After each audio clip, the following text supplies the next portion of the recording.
Welcome to another episode of Hugo Smokes. Today I'm going to be smoking the JC Newman Brickhouse, and this is a 5x54 Robusto with an Ecuadorian Havana seed wrapper over Nicaraguan binder and fillers. And as far as my previous experience with the Brickhouse line, I did have the Brickhouse Maduro in smaller ring gauge Robusto, I think a 5x50, and that was actually a pretty enjoyable cigar. I believe I rated that at least a 5-pack worthy stick. And let me tell you a little bit about the history behind this cigar, blended by Julius Caesar Newman. This is actually a commemorative stick blended in remembrance to his brick house back in Hungary in the late 1800s and 1900s, in which he would invite the locals over to eat, drink, and smoke cigars, which at that time were blended from all Cuban tobaccos. Yeah, so exciting story behind this cigar line. So for that, I'm really excited to try this one out. And let's take a look at the nice Claro wrapper, which has some prominent veins, like that one there. But overall, it's a nice looking Claro wrapper, and you can appreciate the nice ornate band that JC Newman uses for this one. This cigar is nice and boxed right. The band is free to move. And let me see if I could get a nice reading on the foot with my Humidimeter Pro. Yeah, 61 right there, 62. Nice. Actually, I had this cigar sitting in the dry box for at least 3 weeks. I'm not sure why it was registering so high for so long, but let's go ahead and cut it up and test the draw. I'm gonna go ahead and use my V cutter again. And I wanna do a crown cut again because this is a big boy. Hopefully we get a good draw. Oh yeah, it's kind of an open draw. Sweet, a little bit peppery. All right, let's light it up and see what we got.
All right, for the first couple draws, I can already taste the rich Nicaraguan Habano blend. The smoke is really pleasant. It's arid to semi-chewy. The retrohale is it's very tolerable.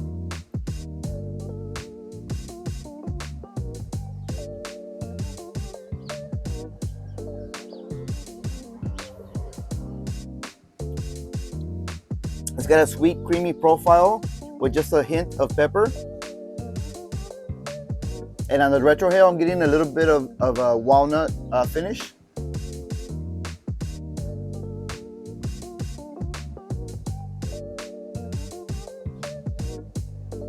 Aside from taking forever to toast the foot, it's off to a great start.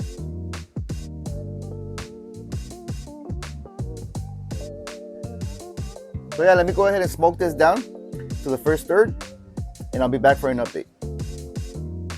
Welcome back.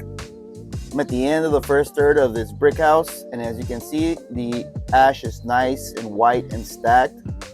The burn line is straight for the most part. However, you notice here it's dipping a little bit, and I had a little bit of a burn issue right here, but it corrected itself. I didn't touch it up at all, and we still got moderate smoke production.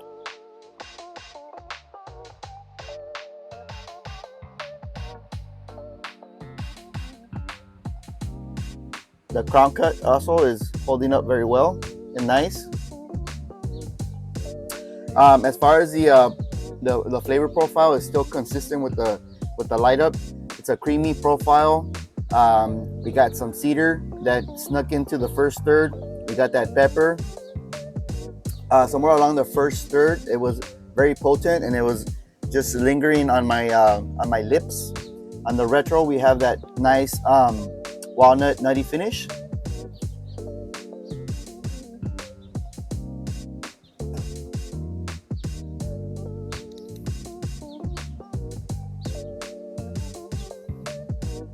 And the retrohale is still very smooth, very tolerable, very manageable. So far it's a very enjoyable cigar. So let me keep smoking this down, past the second third, past this primary band, and I'll be back for my second update. Welcome back. I'm at the end of the second third of this JC Newman, and as you can see, the ash is holding on nice and strong, but the burn line is horrible on this one.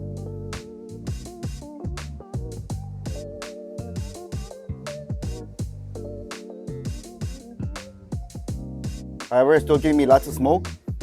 In fact, the smoke production increased on this second third. As far as the notes, just getting some bitter coffee and herbal presence. There was a ramped up nicotine layer somewhere in the middle. Now it went down. On the retrohale, getting that nice almond note now. Very enjoyable. So I think I'm gonna have to touch it up now, and we'll see how it performs on the final third. So let me keep smoking this bad boy down as far as I can.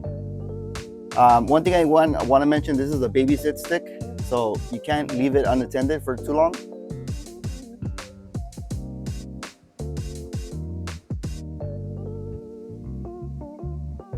Because they don't want to go out on you. At least the first two thirds were like that.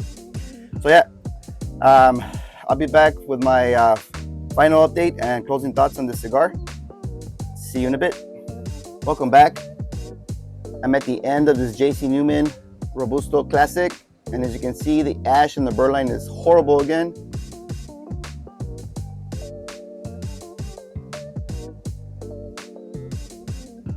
However, there's a very high increase of smoke production in this last third. As far as tasting notes, it turned into a very herbal, floral flavor profile. The retro, I'm still getting almond, not that much though, it kind of diminished a little bit.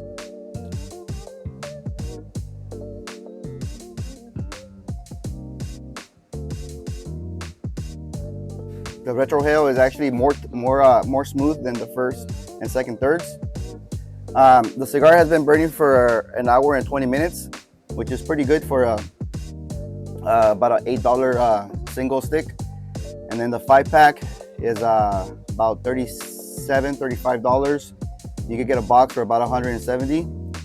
I like the flavor changes in the cigar very much. I don't like the burn line. I don't like the way the ash burn. So yeah, so for that, I'm gonna rate the cigar a double, single or double. You know, it's handmade, so let's give it the benefit of the doubt. Let's try another one and see how it goes. Also, you know, here at the end, it's like it's practically falling apart. So